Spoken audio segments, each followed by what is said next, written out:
تیسری بات رسول اللہ نے فرمایا مستمعان، عالم نہیں بن سکتے، طالب علم نہیں بن سکتے، ان کو سننا۔ کیا حضور نے یہ فرمایا کہ یعنی فرمایا علماء کو سننا؟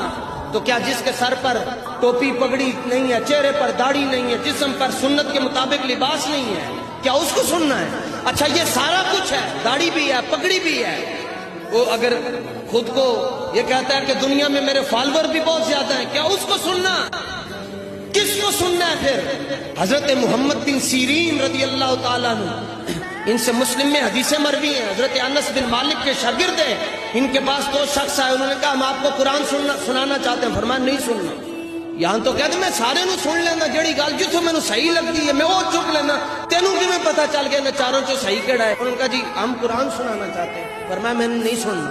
انہوں نے کہا جی چلو ساڑھے کو حدیث سن لو، فرمایا نہیں سننا۔ 12 صدیاں 1250 سال پہلے کی بات ہے، آپ نے فرمایا نہیں سننی میں حدیث۔ آپ کے شاگرد کہنے لگے حضور قرآن کی 2 آیتیں سننے سے کیا ہوتا ہے، حدیثیں سننے سے کیا ہوتا ہے؟ فرمایا اگر وہ قرآن کی تفسیر غلط بیان کر دیتے اور میرے ذہن اور دل میں کوئی شک جگہ قرار پکڑ جاتا، کوئی شک کھڑا ہو جاتا، تو میں حضور کے سامنے کیسے جاتا؟ سننا کس کو ہے؟ آج تو یہ فیصلہ بھی نہیں ہو سکتا کہ ردی مال اتنا آ چکا ہے کہ اصلی مال کی پہچان نہیں رہی۔